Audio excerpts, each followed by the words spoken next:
Welcome to the Expansive Astrology Podcast, where we look at using astrology beyond the tropes and horoscopes to tune into the natural forces around us and within us, honoring our true nature to craft our future. I'm your host, Melissa, the Self-Care Witch, and I'm here to help you meet your magic. Without further ado, let's begin this week's episode with a tarot reading for the collective. Hi, welcome back to the Expansive Astrology Podcast. It's episode 13, and I'm so excited. I have a lot for you this week, so I'm going to waste no time. Leo season brings up a lot this week. And then later at the end of the episode, I want to spend some time talking about the Lionsgate portal. Is it a myth or is it real? So first things first, as always, we have the collective tarot reading. Let's see what comes up for us this week.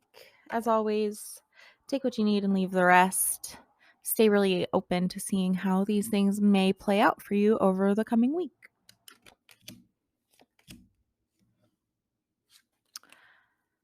All right, so present for us, we have the Page of Pentacles, supported by the Seven of Wands. And we actually have two pages in this spread, and anytime a page comes up, anytime any court card comes up, really, we're invited to embody that court card for ourselves and in our own sweet little world, in our own sweet little way. So the Page of Pentacles is like the page of earth. You'll always hear me say this about the pages. People tend to underestimate the pages. There's this really popular narrative that the pages are naive, gullible, underdeveloped, uninformed, kind of. They're students, and they're really treated, it's fair to treat them as such. And I think it's wise not to underestimate the pages. So the Page of Pentacles is the page of earth. The pentacles as a suit takes us on this journey of learning what it is to plant a garden that is aligned with our soul work, our soul purpose. The pentacles take us on this journey of engaging with a seed, planting a seed, and then devoting ourselves to tending that seed, doing the work to create a beautiful garden that is sustaining for not only ourselves, but for our community as well. So the page has been through the ace, through the 10. They've been through this whole journey. They've done the work. They've learned what it means to plant a seed and tend the garden. They've learned how much patience it requires. They've learned what it means to stick with it. They've learned what it means to devote themselves to their pentacles, to their garden, to their growth. And they've done all this work with the pentacles. And then we get to the Page of Pentacles, and the being in the card is interacting with the pentacle in a way that we haven't really seen quite yet in the ace through the 10. And this is the same with all of the pages. All of the pages are interacting with their suit in a way that we haven't really seen yet. And the Page of Pentacles especially, we just see this devotion. The page is lifting the pentacle to eye level, and almost as if to study it or to ask it, like, what would you have me do? And then there's a similar vibe when we get to the Knight of Pentacles too, the next card, where the Knight of Pentacles is really looking at the pentacle, engaging with the pentacle, asking the pentacle, what would you have me do? So when we pull the Page of Pentacles, it's this sweet little invitation to step into deep devotion for our pentacles, for our soul work. You're invited to embody this idea, to step into the shoes of this page who is deeply rooted to the earth, deeply rooted to their purpose, and constantly checking in with the soul, constantly checking in with what feels right, constantly listening to the soul, completely willing to do the uncomfortable thing,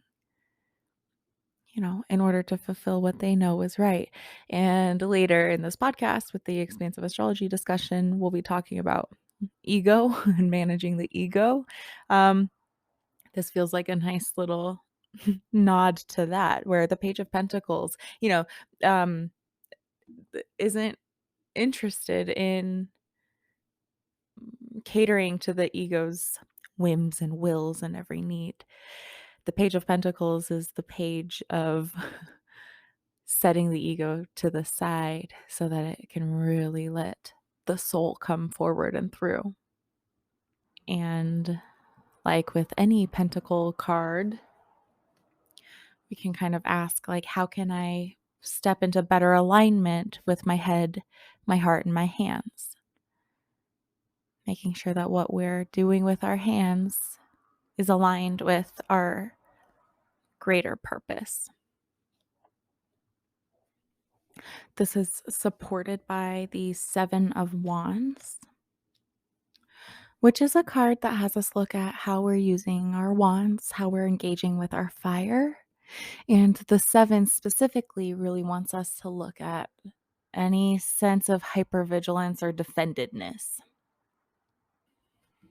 The Seven of Wands is like this energy. The being is like ready to work, ready to fight, ready to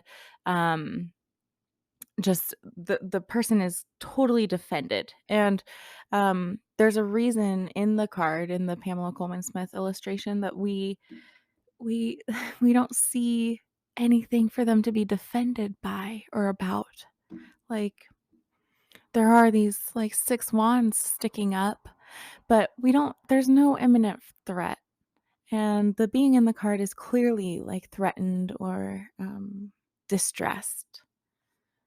So there's like this message in the card that that we can relax a little bit. We can set down our defendedness. We will know when we need to be defended. We will know when we're unsafe. And like in the meantime, we don't have to stay tense and defended and like constantly on the lookout for some sort of fight or betrayal or threat. Um, you'll know. You'll know when it's time to like use your fire, and how. But like save your energy in the meantime. Hypervigilance, fight or flight. So our ability to kind of engage with ease and to use discretion with our fire is supporting our Page of Pentacles work, where we are learning what it means to be totally devoted to our soul work, to be a student of our soul work. Our lesson for the week is another page. It's the Page of Wands. So this is the Page of Fire. And again, we have this depiction of a page who is so devoted to this wand, or deeply studying this wand, checking in with the wand before making any sort of moves. So with any page, I think devotion. So devotion to fire, devotion to wands, devotion with our power. And the pages are fixed energy in Soul Tarot. So the Page of Wands actually represents Leo. So fixed fire energy as our lesson this week. What are we doing with our fire? Can we deeply connect with and root into our fire, our inner flame? We're invited into a really like respectful connection and devotion with our energy, with our magic, with our passion. This card is about working with our fire, building a root system that is, nourished from our fire, sustained by our fire, warmed by our fire, building a root system that is uniquely ours.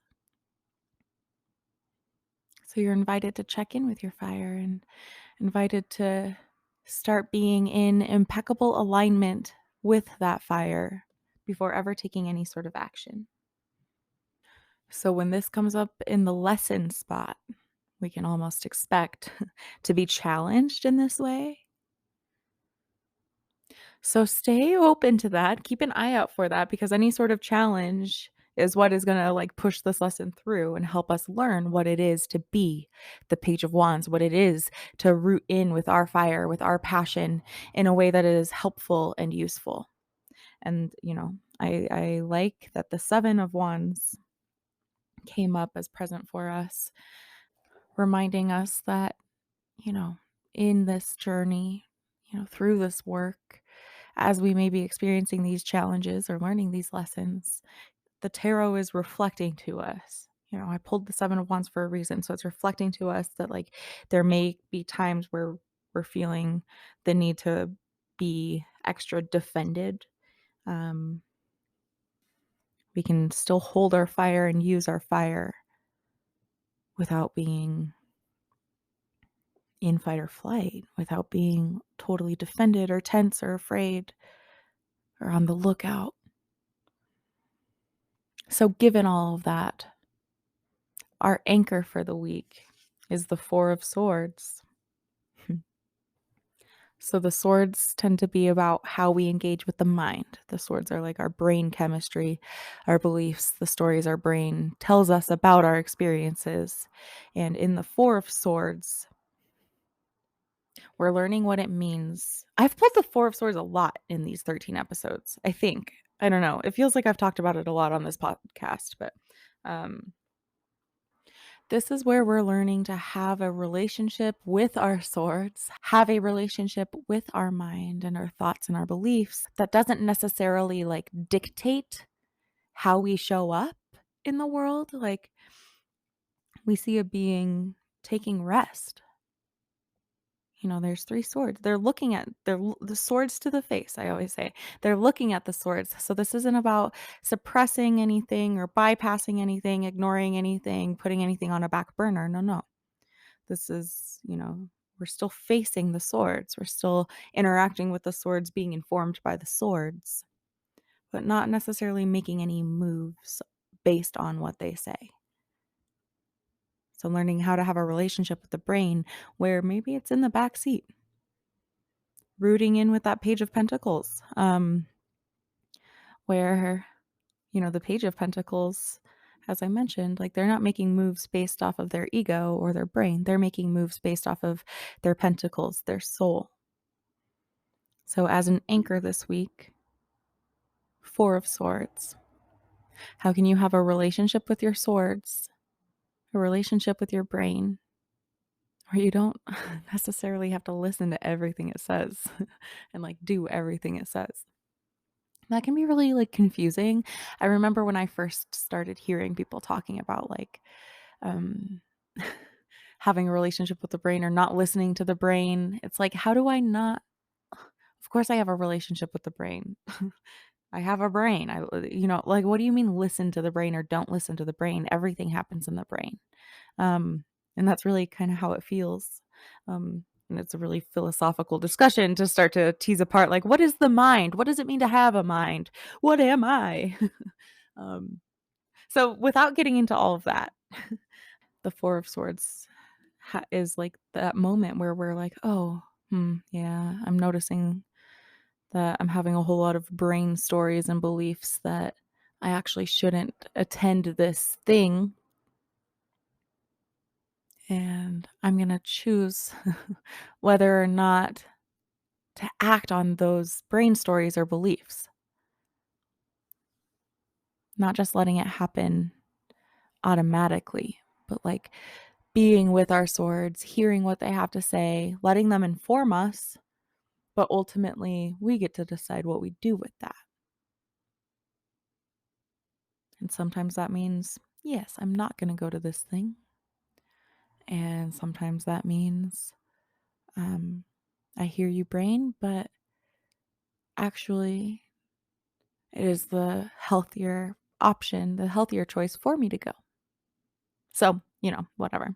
Um, so to kind of tie it all together before I wrap it up, the tarot wants us to anchor into a healthier relationship with our brain where we hear it, we see it, we're with it, but we're not necessarily making any moves based on what it's presenting to us. Our lesson this week is the Page of Wands, which may be a warning that like our relationship with our fire, our relationship with our devotion to our passion, to our fire, to our creativity, to our motivation, our devotion to our fixed fire may be a little challenged.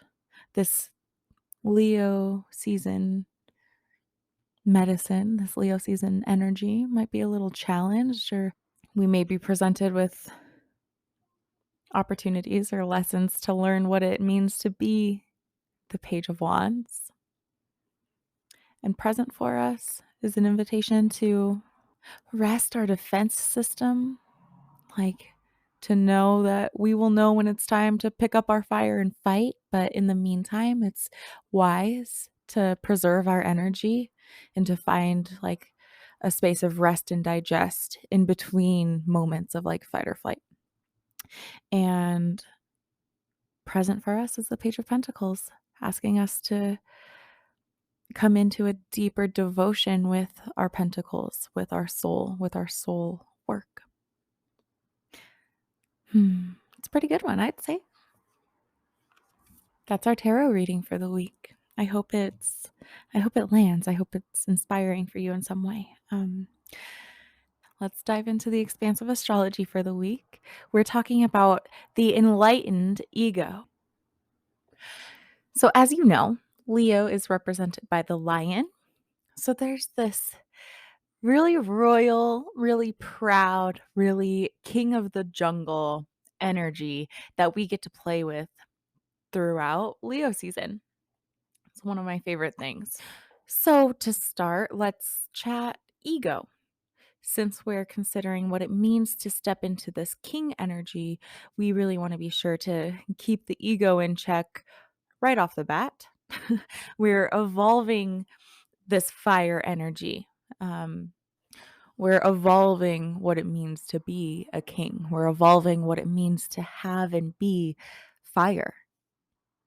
And I think one way of doing that is to keep the ego in check. So, what even is the ego? There are tons of different like frameworks that have been created over the years to help us understand what it means when we're speaking about the ego. I like to take it like pretty old school, pretty basic. This is like Freud's basic explanation of the id, the ego, and the superego. And this has also been illustrated by Jonathan Haidt, the author of the happiness hypothesis.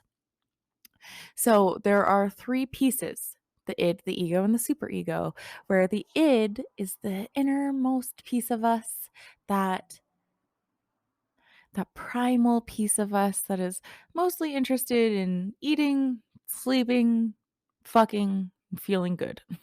Like that's about it. Seeking pleasure. That's what the id is all about, is seeking pleasure in the most primal of ways. So if the id ruled the world, the id doesn't wait for the waitress to come and ask if you need a drink. The id will just, take the glass of water off of the stranger's table to satisfy its needs. It's the ego that comes in.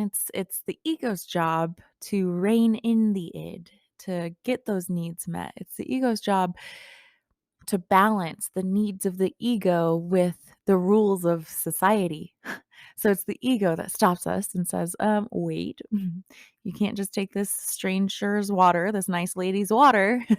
We need to ask for the waiter or waitress to come and, go about the appropriate channels.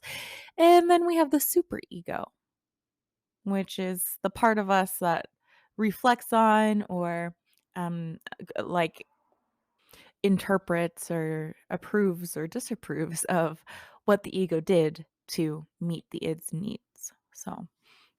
So Jonathan Haidt compared those three pieces of us to horses, the rider, and then the rider's dad, where the horses are like the wild id. And then there's the rider whose job is to maintain those horses, lead those horses, guide those horses throughout the world. And then there's like the rider's father who determines whether or not the rider did a good job, and the writer's father who is not afraid to say whether or not the writer did a good job. So the ego is always trying to rein in the id, or our impulses, our instincts, but it also wants to appease the superego. So it's constantly juggling those needs of the id and the needs of the superego. It wants to mediate between the best in us and the worst in us. And part of the work of managing the ego is about making this function more conscious, being a ringmaster, doing a balancing act, making choices that tend to both our id and our superego. They also say it's our ego that largely makes up our self-image, our sense of self, our idea of who we are. They say the ego is what we're talking about when we say I. It's our perspective of reality and how we show up to reality, how we show up in the world. The ego is made up of the stories and beliefs we hold about who we think we are.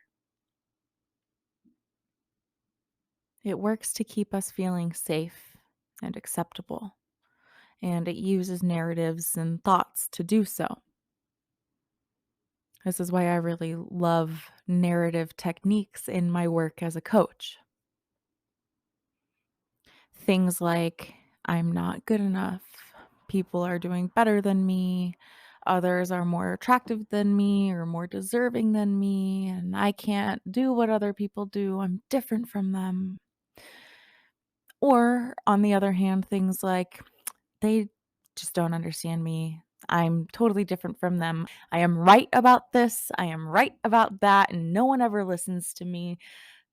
If only they would listen to me. Why am I so alone? Like either type of thought process is about self preservation or the appearance of self preservation. But this self preservation really actually holds us back.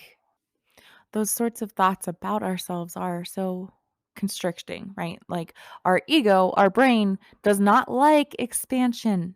It likes to be the same. It likes to feel the same. It likes to stay small and safe.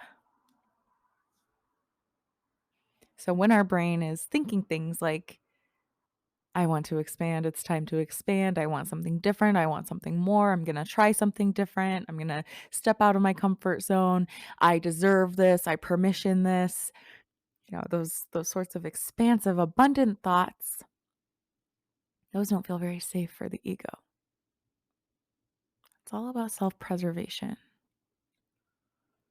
And there's this key characteristic of the ego is that it separates itself from everything else in the world.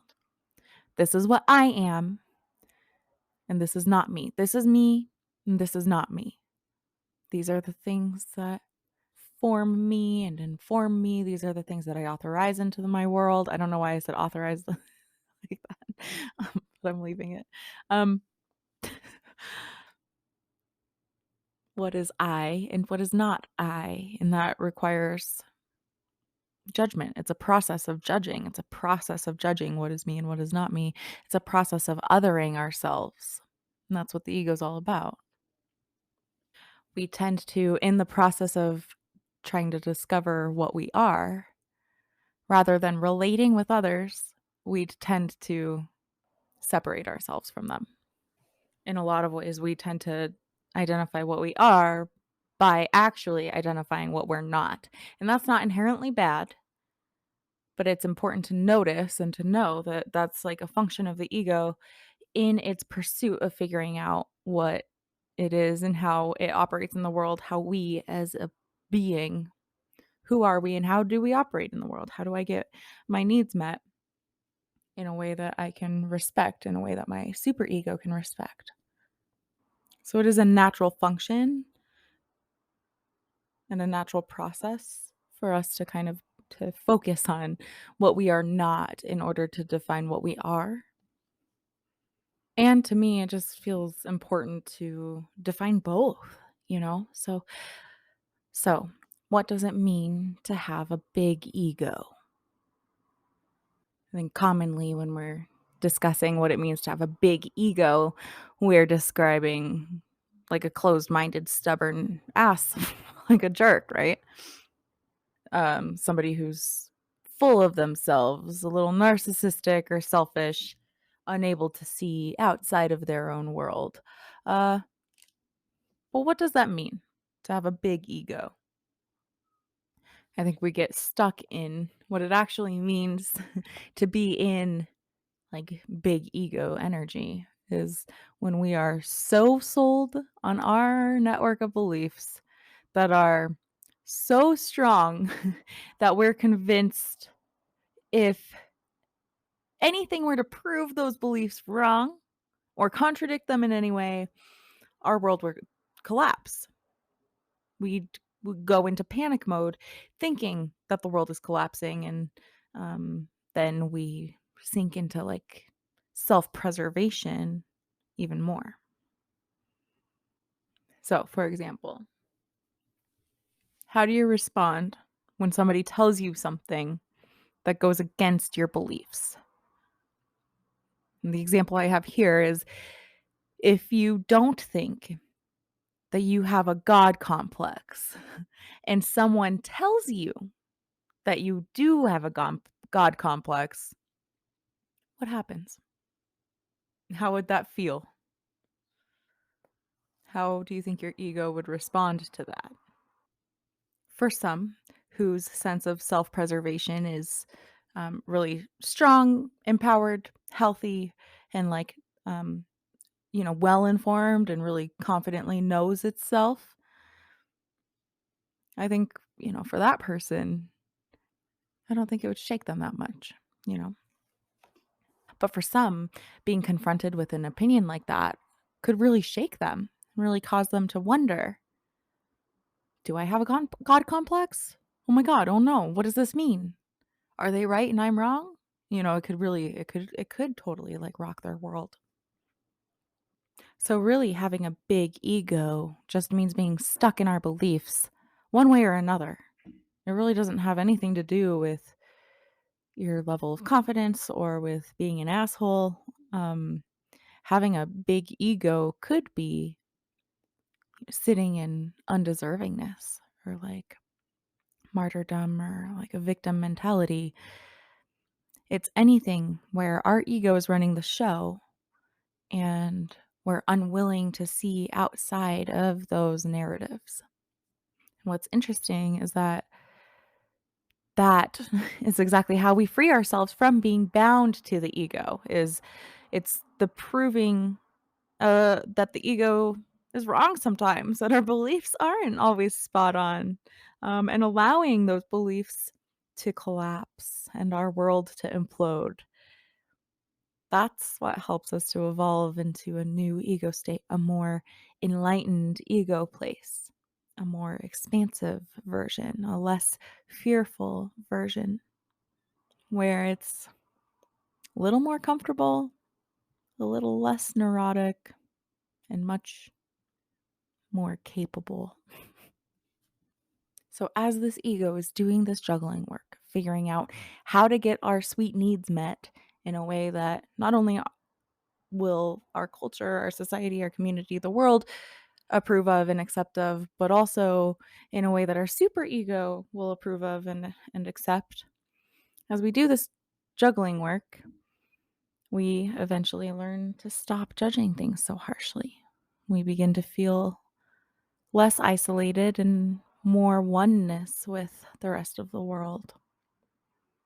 We feel more and more willing to experience pain or willing to goof up, um, take messy action, be disliked, and to hear the opinions of others with open ears, knowing that what is true can't be shaken. To me, an enlightened ego is really all about balance, where we're able to both take ourselves super seriously and also not so seriously at all. I often speak about the soul and the brain. And in Leo season, we're chatting heart space because Leo rules the heart. Looking at the heart is a really great way of connecting with our soul. It's like the heart is the way the soul speaks to us. It's how soul can speak human to us. It's where we can feel our soul from and through. So, in fact, the heart center in the chakra system is said to bridge earthly and spiritual aspirations.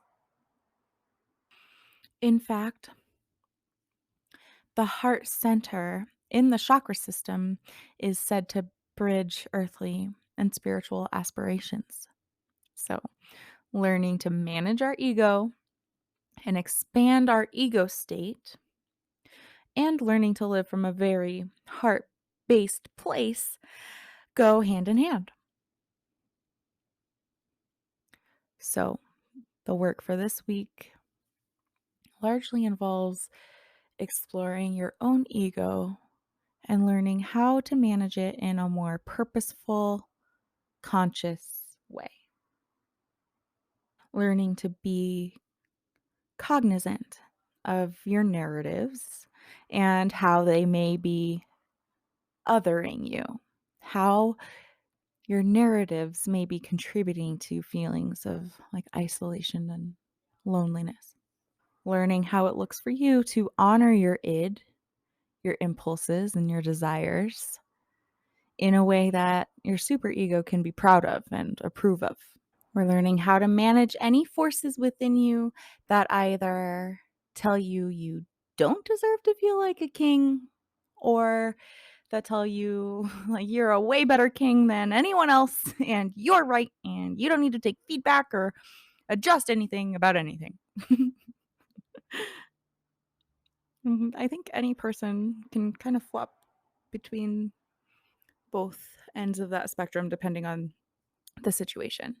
Really, this week is all we're looking at what it means to have an ego and how to have an ego in a way that's really cute and helpful and like aligned, right? So, what does it mean for you to rule, to step into king energy, to treat yourself like royalty, to honor your own authority?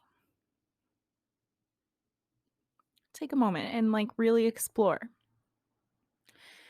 If you had absolutely no worries, no weirdness around what you do or don't deserve, no judgment from yourself or others about being too much or taking up too much space, what would it look like for you to step into king energy, to step into that level of confidence and self respect and reverence?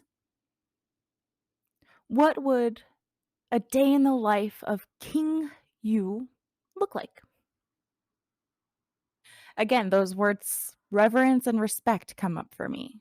What would it look like for King You to approach yourself with so much respect and reverence, and to expect that others do the same, and to tolerate no less. If you were Beyonce for a day, what would you do? WWBD, what would Beyonce do? I need to get myself a bracelet.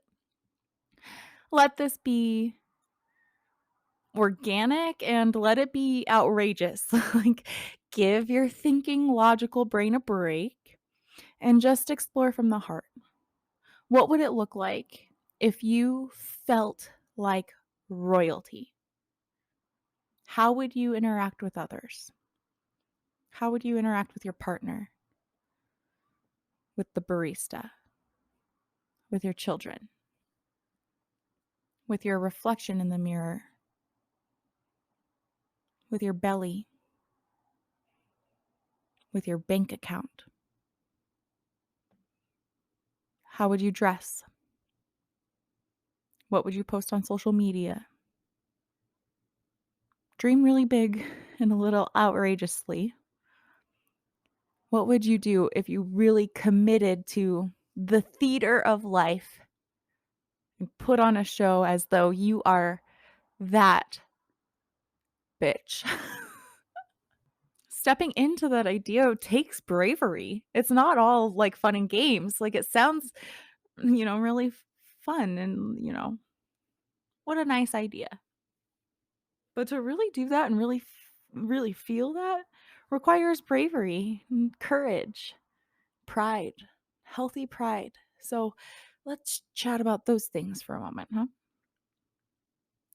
Because in a way, I'm asking you to both stop othering yourself, stop looking at how you're different from others, but also regard yourself so highly that you feel like royalty. This takes courage. It's a brave thing to regard yourself in such a way because of our damn super egos and because of our culture of competition and hustle and grind, and there's not enough for everybody um we often feel afraid to regard ourselves as that special because it's like, what if we're wrong? What if I think I'm amazing and so talented and so valuable and the rest of the world disagrees? What if I think I'm the bee's knees? Meanwhile, the rest of the world just thinks I'm a silly goose. That idea is terrifying to the unevolved ego. But remember, the more we flex this muscle and remind ourselves that actually we are a silly goose, and the world probably will see us that way from time to time, but it's okay. We don't need to take it all so seriously anyway.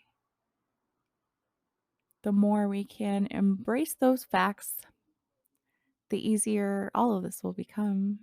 So, can't you be both? Can't you be both a silly goose and the bee's knees? I think so. And talking about pride, which is a feeling of deep pleasure or satisfaction derived from one's own achievements, the achievements of those with whom one is closely associated, or from qualities or possessions that are widely admired, consciousness of one's own dignity. So sit with that idea for a moment, because many of us have fucky relationships with pride. We don't feel like we deserve to feel pride, or we're afraid of being too prideful, or we're taught that pride is sinful and wrong. But don't worry. You're not an asshole and you're not sinful for feeling proud. You're allowed to feel so fucking proud. It's not harmful or negative to feel satisfaction and pleasure from your achievements and your qualities. And, one defining factor of Leo energy is that it is a fixed energy. So this means that we do need to be cautious of a tendency to be stubborn or struggling with flexibility or difficulty taking in feedback. Fixed energy isn't bad, it serves a purpose and it exists in our system for a reason, right? And we need people who can stand firm and persevere and have a sense of stability in their core. Like almost anything, there's an empowered version of this and a disempowered version of this. We become fearful and blur the line between pride and conceit. Conceit is excessive pride. So explore for yourself, how can you manage that balance? How can you know whether you're being excessively proud? What outside of your own mind and fear and narratives and your own super ego, what outside of you can cue you in to times when you may be experiencing excessive pride? So make room. Make pride a big focus for your week this week. Um, what would need to happen? What would need to be true for you to feel proud of yourself every single day? Identify that and then make it happen. And really embrace that this week because we're setting the stage for even more shamelessness next week. So, hopefully, you're feeling pretty darn equipped to step into your power. Remember, Leo is all about letting yourself shine. It's about being bold. It's about embracing what you are and what you know and allowing that to be seen by the world. You get to treat yourself with the respect and reverence of royalty. You get to learn how to rule your ego instead of letting it rule you. You get to embrace your power and let the world see that. It's important. But don't let me tell you that. Answer for yourself. Why is it important? Why is it important for you to allow yourself to feel this way? What would happen in your world if you really unlocked this for yourself and permissioned it for yourself?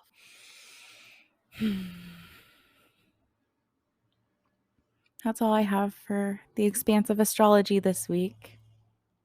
Now for a brief astrological forecast for the week ahead. You can find this printed in the episode show notes. I like to just make a note of these things, make a note of when the moon is void of course and what some of the more major planets are up to. Not so that I can dictate my life off of these things, but more so I can just kind of observe. It's fun to observe what is happening in the sky and if or when or how it might be correlating with my own little life, my own little world down here. And all of these times are in Eastern Daylight Time. So, Thursday the 4th, Mercury enters Virgo, and the moon is void of course from 2:20 a.m. until it enters Scorpio at 7:47 a.m. On Friday the 5th, we have the waxing half moon at 7:06 a.m. Sunday the 7th is our next moon meetup in preparation for next week's full moon in Aquarius on 8/11. Consider this your formal invitation to my moon meetups. You can find more information on my website, whether you're in person here in Old Town Fort Collins or joining me over Zoom online. I would love to prepare for this full moon with you and help to craft some intentions and create some magic in your life using this full moon in Aquarius. So if you have any questions about that, please let me know. And then Monday, 8/8. It's a big deal, fam. It is what we call the Lion's Gate portal. And I want to talk about this for a moment. Before I do, let me just mention that also on Monday the 8th, the moon is void of course from 6:30 a.m. until it enters Capricorn at 2:39 p.m. Now, this Lionsgate portal, you see it everywhere this time of year, and I have done quite a bit of digging. I've done a lot of reading and listened to a lot of people's opinions, a lot of different videos on the Lionsgate portal. So I have some things to say, some things that I just want to share with you. The first thing is that I really believe in the power of like the collective conscience. So, like, if collectively we all believe that the shift from December 31st to January 1st is some sort of threshold or portal that takes us from one type of energy to another type of energy. If collectively we believe that, we can kind of see it play out, right? So, first, just to name that if collectively the collective believes that on August 8th, it's a very potent time for manifestation and magic, then who am I to question that? You know, sure, what do I know? I don't know. And I don't think there's any harm in that. What I do have a problem with when it comes to this whole 8-8 thing is that I'm seeing the same messages be perpetuated that are based in like bad science, really, truly. And I always feel like it's important to specify this. I know that this podcast is called the Expansive Astrology Podcast, but if you've noticed, even in these astrological forecasts, I'm not offering like synastry readings. I don't read birth charts. I don't read the future of the stars. I wouldn't consider myself an astrologer. I'm still very much a student, and I don't know that that will ever be my calling. And I think there are plenty of really powerful, really knowledgeable astrologers out there. Like, you don't need me to try to fumble my way through it. But what I notice is a lot of people fumbling their way through this 8-8 thing and using like regurgitated tropes and using bad science, bad astrology. And it seems like it's like kind of clickbait at this point. It seems like a lot of people, spiritual teachers, everybody's quick to make a post about it, make a video about it, a blog post. The people sell rituals and courses around it. And it makes me so mad because again, it's like it's fundamentally based in bad astrology and not everybody. So here's what I want to say is that things like eclipses and things like this Lionsgate portal seem to me to be really good ways to vet your teachers and to vet who you're getting your information from. Here's something to know. If you're kind of new to astrology, if you're new to moon phases, if you're new to following all of this, um, there there is no astrological event that occurs on the same day every year. Nothing. Not a single one. So if you start to dive into this Lionsgate thing, you'll hear people talk about how on August 8th, the sun and the star Sirius, which people say is like the spiritual sun, I guess, they align with the earth and they align with the pyramids of Giza. And they say that since the sun is in Leo, that this is, this represents Lionsgate, and that this massive portal is opened, and that the star Sirius is infusing its magic into the pyramids, and not only the pyramids of Giza, but pyramids all over the world. And if we are open to it, and if we manifest in just the right way, and if you buy this guy's course for $200 and you learn how to manifest, then all of your dreams will come true on August 8th because of the Lionsgate portal. And that's bullcrap. It's not true. They're selling you something. It's not true. On the other hand, you will hear teachers talking about how this alignment occurs from, this year it's from July 26th until August 12th, I think. Yeah, I believe so. So, and then they'll say that the energy peaks on 8/8. So if you hear them saying that, that fits a little bit better. That fits to say that this alignment is occurring between these days, and like um, 8/8 is a representation of this magic, of this star alignment. Or they say, even if they say that 8/8 is like when the alignment is most potent. I'm not even sure about that, because again, it can't be the same every single year. Nothing is the same every single year in the stars. It's impossible. So, like, I typed Lionsgate into Twitter last night. I was just curious what would come up, and like, you just see this clickbaity bullshit. I mean, with peace and love to these people who I'm sure have gifts and who may know more about astrology than I do. Um, but like, when I read things like the Lionsgate portal is opening, star seeds and twin flames will feel this energy directly. You have been warned. Like, what? And then that same person tweeted, Lionsgate means no one is sleeping for 2 weeks, with like a lightning bolt emoji.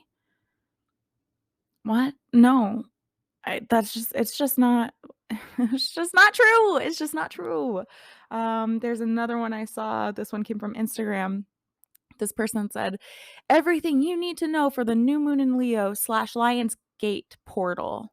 With the sun and moon aligned in Leo and this occurring during the Lionsgate portal, this is the ultimate time to use this energy. If you do this, you can expect transformation over the next 6 to 12 months. You won't even recognize yourself from this personal growth. That one's not like fear mongering the way some others can be. This person on Twitter says 8/8, the Lionsgate portal is approaching. When I tell you to tap in on this date, even if it's the only time you spiritually tap in, you will have epiphany after revelation after ascension. Tips for 8/8. Be open to receive spiritual messages. Don't force the synchronicities, but watch them unfold naturally, as they will. Meditate. Be prepared for narrative / matrix shifts. This other person says the Lionsgate 8/8 portal is when the star Sirius, the Earth, and the Sun in the sign of Leo come together in full alignment.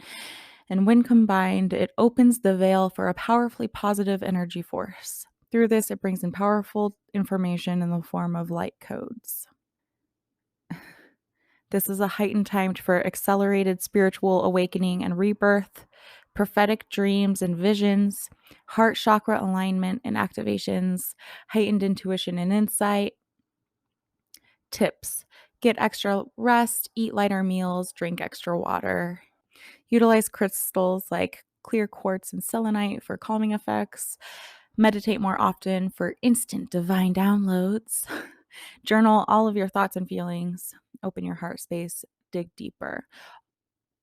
So, with everything I've read and listened to and seen, and what I've witnessed in my own, journey and learning all of this over the past several years, um, you know, like I kind of expressed, who am I to say whether or not this Lionsgate portal is legit?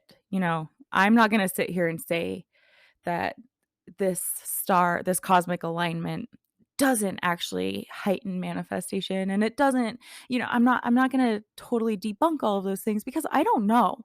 But what I do want to spend this time emphasizing and making really clear is that, like, oh, sweet love, just be careful who you listen to. um it was nearly impossible for me to find like the history of this. Most of the information, I admittedly could have dug deeper and spent more time looking, but I in the time I did spend and in all of the, material that I did consume, it was all really recent, and it all seems to be regurgitating the same main points, like 8 on its side is about infinity, and, this is a time to manifest, and all of your dreams will come true, and don't miss it, don't miss it, don't miss it, and buy my ritual, and, um make sure you meditate. And like, so some of those tips, drink water, meditate, stay really open, don't force the synchronicities, but stay open to them. Um, Believing in the power of Leo energy and the power of the time. I think all of those sorts of messages and all of that encouragement is really useful and beautiful. And it feels like in integrity to me. Um, and I don't mean to say that people who, um, teach about Lionsgate or push Lionsgate courses or materials or things to buy, I'm not saying that those people are not in integrity. They may not know. They really may not know, When you see every single spiritual influencer, every single astrologer that on Instagram is posting about Lionsgate and talking about Lionsgate, it's only natural to believe it, and it's only natural to share that information. Um, I think that from what I've gathered, and I'm totally open to being wrong about this, and I would love actually evidence to the contrary of what I'm saying. But what I've observed is that this whole thing has maybe kind of gotten away from us. What I've observed is that we love angel numbers. We love a good like 8877 1111 type date. The amount of people I know who got married on February 22nd, 2022, like, we love that shit, and that's okay, like, it's that is harmless. If you wanna manifest on 8/8 because it feels really potent and powerful, and you believe that it's potent and powerful, and that you are using the fire of the sun and the spiritual, sun, star, Sirius, and, like, if you believe all of that and you're gonna do magic around that, that is empowering for you and helpful for you, mwah, perfect. And even if you buy a course from somebody, you invest your money and your time and your faith in somebody and their course or their product dealing with Lionsgate, like, that's none of that is bad. None of that is bad. None of that is bad. Um, and it's not wrong, and it's not, that's great. I do think it's a good opportunity to vet your teachers. And if nothing else, just remember this, that like no event in the sky happens on the same date every year. So, if you are looking to people to teach you about this Lionsgate portal and what it's all about, an easy way to vet them is if they're giving a range of dates rather than just saying 8/8. It's the day that this alignment happens, because that's simply untrue. That's my rant. I hope it's useful. Appreciate you hearing me. All right. On that note, I think that's all I have for you this week. As always, I really hope it was useful. And as always, I cannot even begin to adequately express how thankful I am for your support and for your time and attention being here. Um, Please always know that I'd love to hear how it could be more useful for you. I'm always open to chatting with you about anything at all. Um, until next time, take really good care of yourself, and I will see you on Instagram stories treating yourself like royalty, right? Yes? Oh my God, if you do something like to treat yourself, tag me so I can celebrate you and so that we can encourage other people to do the same. In fact, if you're still listening, if you've made it all the way to the end of the podcast, to the end of the astrological forecast, and before we roll the outro, here's like just between you and me, just us squirrel friends, as RuPaul would say. do something for yourself. Take a bath, make yourself a smoothie, buy yourself a dessert or something. And if you post it on the internet and tag me, and like say that you're doing so in the name of stepping into Leo energy and honoring Leo energy, tag me so that I can celebrate you and like cheer you on. And when we do that as individuals, we permission endless other people to do the same. So I would love to see it. Okay. Anyway, on that note, let's roll the outro. I'll see you next week. Bye. Now, before you go, let me keep your ear for just a moment. This week's episode is brought to you by www.theselfcarewitch.com, my bread and butter, where you can find more information on my current courses, offerings, and other fun ways to connect with myself and yourself. If you enjoyed this episode and you dig what I'm doing here, please subscribe to the podcast, rate it, and leave a review. It helps so much. And if you'd like to connect with me, head to theselfcarewitch.com. I'd truly love to hear from you. Until next time, take care.